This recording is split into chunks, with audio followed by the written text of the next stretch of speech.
أعوذ بالله من الشيطان الرجيم بسم اللہ الرحمن الرحیم۔ دو انصاری بچوں کا ابو جہل کو قتل کرنا۔ حضرت عبد الرحمن رضی اللہ عنہ بن عوف مشہور اور بڑے صحابہ میں سے ہیں۔ فرماتے ہیں کہ میں بدر کی لڑائی میں میدان میں لڑنے والوں کی صف میں کھڑا تھا۔ میں نے دیکھا کہ میرے دائیں اور بائیں جانب انصار کے دو کمسن لڑکے ہیں۔ مجھے خیال ہوا کہ میں اگر قوی اور مضبوط لوگوں کے درمیان ہوتا تو اچھا ہوتا کہ ضرورت کے وقت ایک دوسرے کی مدد کر سکتے۔ میرے دونوں جانب بچے ہیں، یہ کیا کر سکیں گے؟ اتنے میں ان دونوں لڑکوں میں سے ایک نے میرا ہاتھ پکڑ کر کہا، چچا تم ابو جہل کو بھی پہچانتے ہو؟ میں نے کہا، ہاں پہچانتا ہوں، تمہاری کیا غرض ہے؟ اس نے کہا، مجھے یہ معلوم ہوا ہے کہ وہ اللہ کے رسول صلی اللہ علیہ وسلم کی شان میں گالیاں بکتا ہے۔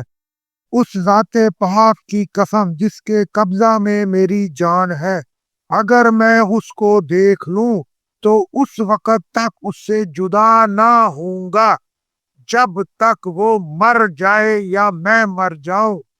مجھے اس کے سوال اور جواب پر تعجب ہوا۔ اتنے میں دوسرے نے بھی وہی سوال کیا جو پہلے نے کیا تھا۔ میدان میں ابو جہل دوڑتا ہوا نظر آیا۔ میں نے دونوں سے کہا کہ تمہارا مطلوب جس کے بارے میں مجھ سے سوال کر رہے تھے وہ جا رہا ہے۔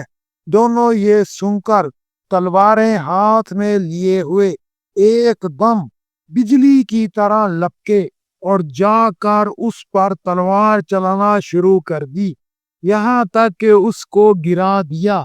یہ دونوں صاحبزادے معاذ رضی اللہ بن جموح اور معوذ رضی اللہ بن افراح ہے۔ معاذ رضی اللہ بن عمرو کہتے ہیں کہ میں لوگوں سے سنتا تھا کہ ابو جہل کو کوئی نہیں مار سکتا، وہ بڑی حفاظت میں رہتا ہے۔ مجھے اسی وقت سے خیال تھا کہ میں اس کو مار دوں گا۔ یہ دونوں صاحبزادے پیدل تھے اور ابو جہل گھوڑے پر سوار تھا اور صفوں کو درست کر رہا تھا۔ جس وقت حضرت عبد الرحمن رضی اللہ عنہ بن عوف نے دیکھا کہ گھوڑے پر سوار ابو جہل پر براہ راست حملہ کرنا ان کے لیے مشکل تھا، لہذا ایک نے گھوڑے پر حملہ کیا اور دوسرے نے ابو جہل کی ٹانگ پر حملہ کیا، جس سے گھوڑا گرا اور ابو جہل بھی گرا اور اٹھ نہ سکا۔ یہ دونوں حضرات اس کو ایسا کر کے چھوڑ آئے تھے کہ اٹھ نہ سکے، وہیں پڑا تڑپتا رہا، مگر معوذ رضی اللہ عنہ بن افراح اور ان کے بھائی نے اور ذرا ٹھنڈا کر دیا کہ مبادا اٹھ کر چلا جائے، لیکن بالکل انہوں نے بھی نہ نپٹایا۔ حضرت معوذ رضی اللہ عنہ اس سے فارغ ہو کر جنگ کے گھمسان میں گھس گئے اور آخر شربت شہادت نوش فرمایا۔ انا للہ و انا الیہ راجعون۔ اللہ پاک کی کروڑوں رحمتیں ہو ان پر اور امت مسلمہ کی طرف سے سلام ہو ان پر بے حد و حساب۔ حضرت معاذ رضی اللہ عنہ بن عمرو کہتے ہیں کہ جس وقت میں نے اس کی ٹانگ پر حملہ کیا تو اس کا لڑکا اکرما ساتھ تھا۔ اس نے میرے مونڈے پر حملہ کیا جس سے میرا ہاتھ کٹ گیا اور صرف کھال میں لٹکا ہوا رہ گیا۔ میں نے اس کٹے ہوئے ہاتھ کو کمر کے پیچھے ڈال دیا اور دن بھر دوسرے ہاتھ سے لڑتا رہا، لیکن جب اس کے لٹکے رہنے سے دقت ہوئی تو میں نے اس کو پاؤں کے نیچے دبا کر زور سے کھینچا، اس طرح وہ کھال ٹوٹ گئی جس سے وہ لٹک رہا تھا اور میں نے پھینک دیا۔ کیا شجاعت کی تاریخ، فنانی الہانہ استقامت کی ایسی مثالیں اسلام کے سوا کوئی اور پیش کر سکتی ہے؟ کیا وہ فوج جس میں یہ روح موجود ہو کبھی شکست کھا سکتی ہے؟ شیر اسلام حضرت حمزہ رضی اللہ عنہ بن عبد المطلب کی تلوار قریش کے سردار عسکر اتباع کا خون شروع ہی میں پی چکی ہے۔ شیر خدا حضرت علی رضی اللہ عنہ مرتضی جو بجائے خود ایک فوج گراں ہیں، اتباع کے بھائی شیبہ کا سر اڑا چکے ہیں۔ حضرت زبیر رضی اللہ عنہ کا تاریخی نیزہ رئیس المشرکین عبیدہ کے مغفر کو چھیلتا ہوا اس کی آنکھ میں ترازو ہو چکا ہے۔ مہاجرین و انصار کی معجزانہ شجاعت متعدد سر بر آوردہ کفار کو خاک و خون میں تڑپا چکی ہے۔ اب جو کفر کا آخری سہارا ابو جہل دار البوار کو سدھارتا ہے تو دشمن کی کمر ہمت بالکل ہی ٹوٹ جاتی ہے۔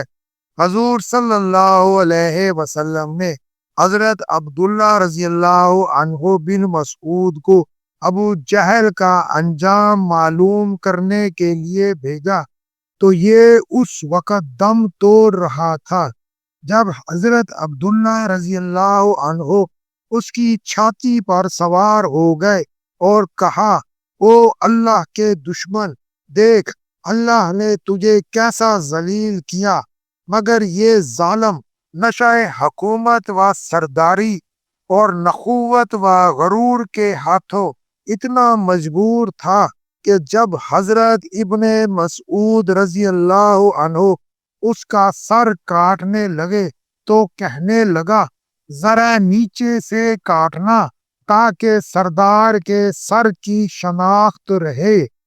پھر کہا کہ افسوس، مجھے کسانوں نے مار ڈالا، کاش میرا قاتل کوئی اور ہوتا، اور کہا کہ میرا یہ پیغام پہنچا دینا کہ میرے دل میں آج کے دن تمہاری عداوت و بغض پہلے سے کہیں زیادہ ہو گئی ہے۔ حضرت عبداللہ رضی اللہ عنہ نے اس کا سر تن سے جدا کیا اور حضور صلی اللہ علیہ وسلم کی خدمت میں لائے۔ آپ صلی اللہ علیہ وسلم نے اس کا سر دیکھ کر اللہ کا شکر ادا کیا اور فرمایا، اس امت کا فرعون مر گیا۔ کمال فرعونیت۔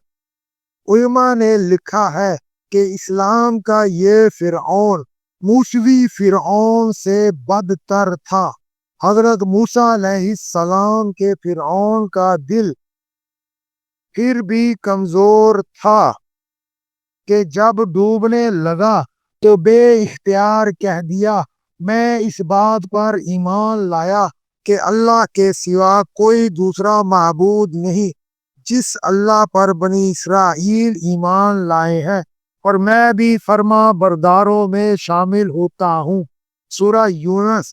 مگر کمال فرعونیت یہ ہے کہ بدن زخمی ہے، جان نکل رہی ہے، گردن کٹنے والی ہے، فرشتہ موت سر پر کھڑا ہے، لیکن اپنی عظمت کے تصور اور کبر و غرور کی انتہا ہے کہ اس وقت بھی صدمہ ہے تو اس بات کا کہ کسانوں نے اسے مار ڈالا۔ جس طرح اس کی فرعونیت بڑھی ہوئی تھی، اسی طرح اس کی ایذا رسانی بھی دوسرے فراعنہ سے بڑھی ہوئی ہوگی۔ اس سے ان تکالیف اور مصائب کا اندازہ لگایا جا سکتا ہے جو حضور صلی اللہ علیہ وسلم نے اس کے ہاتھوں برداشت کیے ہوں گے۔ بہرحال مارکہ جنگ بپا ہوا اور دونوں جانب سے نبرد آزما ایک دوسرے کے مقابل ہو کر داد شجاعت دینے لگے، اور پھر یکا یک ہجومی جنگ شروع ہو گئی۔ مسلمان اول تو جنگ مغلوبہ لڑے، مگر فراغت دعا کے بعد جب میدان جنگ میں آ کر نبی اکرم صلی اللہ علیہ وسلم نے شہادت الوجوہ چہرے روح سیاہ ہو پڑتے ہوئے مٹھی بھر خاک اور کنکریاں دشمنوں کی جانب پھینکی، تو اللہ برحق کی معجزانہ قدرت نے ہوا کے ذریعے اس کے ذرات تمام مشرکین کی آنکھوں تک پہنچا دیے، اور وہ اس ناگہانی پریشانی سے مضطرب ہو کر آنکھیں ملنے لگے، اور جنگ مغلوبہ جنگ غالبہ کی شکل میں بدل گئی۔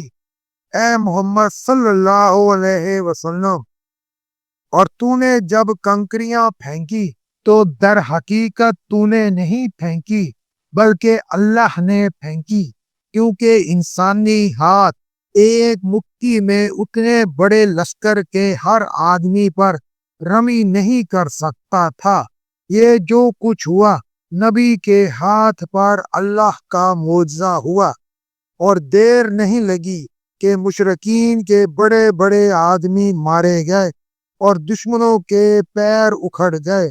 وہ بھاگتے تھے مگر بھاگنے کا موقع نہیں پاتے تھے، چنانچہ ان کے 70 آدمی قتل ہوئے اور 70 گرفتار، اور باقی نے راہ فرار اختیار کی۔ مسلمان اگرچہ اللہ کی نصرت اور اس کے فضل سے کامیاب ہوئے، اور فتح و خاتمہ جنگ پر معلوم ہوا کہ مسلمانوں میں سے صرف 14 شخصوں نے شہادت پائی، جن میں سے 6 مہاجر اور باقی انصار تھے۔ لشکر کفار کے جب پاؤں اکھڑے اور انہوں نے مکہ کا راستہ لیا، تو فتح کا مژدہ لے کر حضرت علی رضی اللہ عنہ عریش نبوی میں آئے۔ دیکھا کہ حضرت سجدہ میں پڑے ہوئے ہیں، وہ یوں ہی فرما رہے ہیں، یا حیو یا قیوم برحمتی کا استغیث۔